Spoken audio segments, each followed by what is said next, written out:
everyone, this is Leigh Copans. I'm the author of One, coming out June 11th. I'm really excited to be guest vlogging for the League of Extraordinary Writers today, and I'm also vlogging the whole rest of the week. I wanted to vlog today about my top crushes in speculative fiction. Boy crushes, girl crushes, people I swoon over in any way, shape, or form. And it may come as no surprise to those of you if you read the summary of my book One. It's a little bit about superheroes. I've been calling it X-Men meets Sky High. And so most of my speculative fiction crushes are superheroes, but some of them aren't. And what I realized when I was putting them together is that my biggest swoons in terms of speculative fiction characters are characters that are really not what they seem on the surface. You think someone's a computer geek, but really he's a genius who is going to save the world. Or you think someone is a bimbo, and really she's super powerful and smart. So without further ado, here are some video clips of my favorite speculative fiction swoons.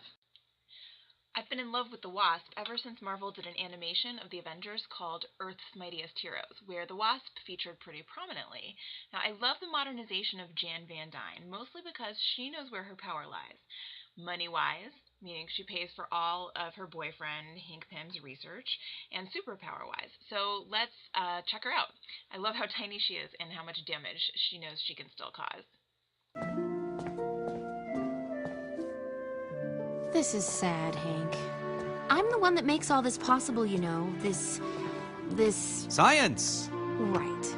All the business arrangements, the grants. I manage your entire life so you can do this. And it's so boring. Did you hear something? Jan, where did you go? I just replicated an ant chromosome. It's amazing. That's awesome, Hank. Gotta fly now. Nobody shoots at whirlwind.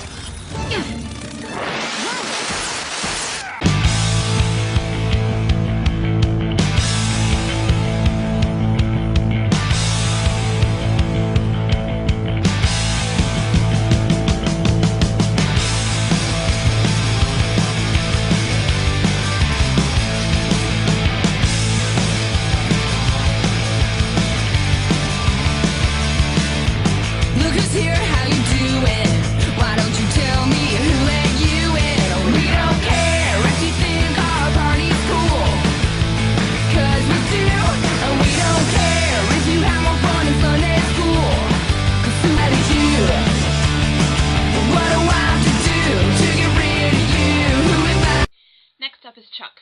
This show is kind of a sci-fi biopunk. The basic premise is that this guy Chuck accidentally downloaded a top-secret government computer into his brain. So a CIA agent gets tasked to keep him safe, and of course, hilarity and love ensue. And I really swoon over Chuck. He's tall, he's funny, he's reasonably built, and as you'll see, he's romantic and he's a good kisser, so what's not to love? Vicky Vale, Vicky Vale, Vicky Vale, Vicky Vale. After all these years, you're still treating me wrong. Oh. You can change in the bathroom. That's okay.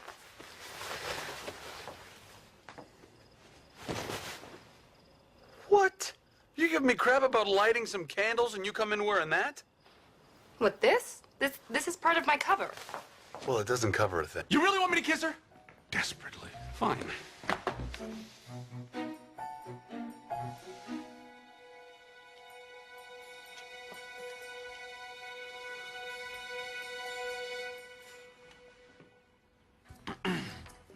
Bravo. I better fix my lipstick. Excuse me. Sure. Johnny Storm, aka the Human Torch, is just, I don't even know. But I need smelling salts every single time, you guys. His boisterous overconfidence combined with that kick butt power, I mean, he's literally hot.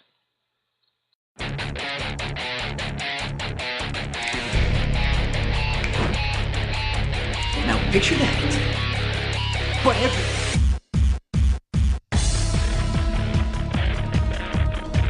heating up from his core. And his vitals are completely normal. Come on, am I the only guy who thinks this is cool? What if we got these powers for a reason?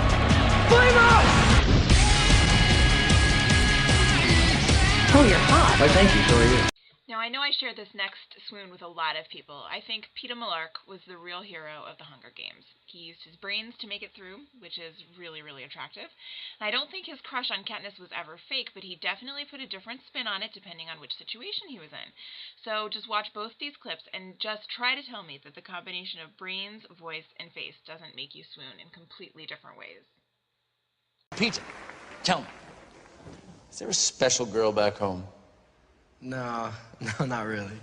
No. I don't believe it for a second. Look at that face. Handsome man like you. Peeta, tell me.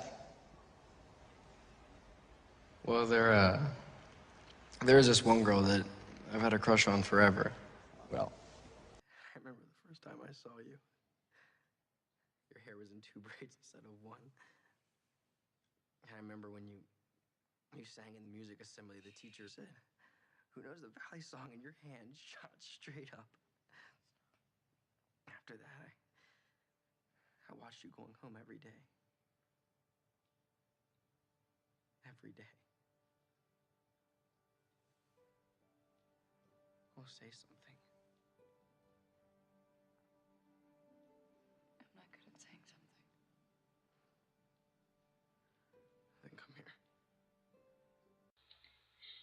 Now here's a couple I have a crush on, Daredevil and Elektra. Their combative introduction in the 2003 movie was just adorable to me, and what I really love is the way Elektra handles herself. Not to mention that the brilliance of Daredevil's blind justice when the dude is actually blind. I just love it. And also Ben Affleck's shoulders, enough said. Sure you're blind? Sure you don't want to tell me your name?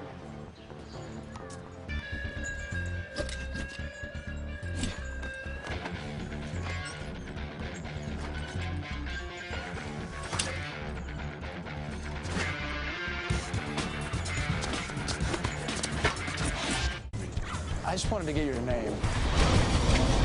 Does every guy have to go through all this to find out your name? You should try asking for my number. Next up is Gambit. He's a lesser-known Marvel hero. He's an X-Man.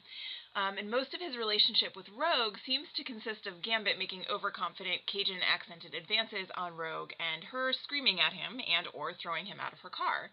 And while I would normally not condone this kind of behavior from a guy, Rogue both seems to genuinely enjoy it and is plenty strong enough to handle herself. So this comes off as adorably overconfident, maybe? Not to mention that watching as an adult, I'm realizing that Gambit's dirty jokes are hilarious. How about we go to Paris instead? How about getting your butt out of my car? That's not funny. Or do you want to end up in a coma? You can drain my energy anytime, Chef. Gambit has plenty. Now last is the ultimate of my speculative fiction swoons. It's Jean Grey. She's a Class 5 or Omega level mutant in the X-Men Marvel Universe. There are only like 6 of those in all of Marvel canon, and in non-geek speak, an Omega level mutant means that she's bordering on goddess territory. She can literally control everything. Despite this, she mostly works as a scientist, and she's ballsy enough to go by her own name.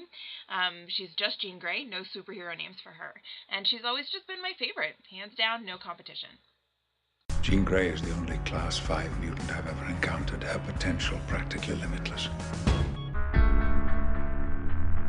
Yeah, I'm telekinetic. I can move things with my mind. What kinds of things? All kinds of things. You have no idea. You have no idea of what she's capable. I hope you all enjoyed those clips as much as I loved putting them together. I know that you all must have your top speculative fiction swoons and crushes, so please leave them in the comments below, either on the video or on the post. It doesn't matter. We at the League will all love to see them this week. I hope that those clips gave you enough of a glimpse into my brain to get a little bit of a picture of why I might be crazy enough to write a book about a girl with half a superpower. I hope it makes you want to pick it up and hopefully read it and spread the love. I'll see you the rest of this week with more guest blogs and an interview on the League of Extraordinary Writers. Thanks for watching. Talk to you soon. Bye.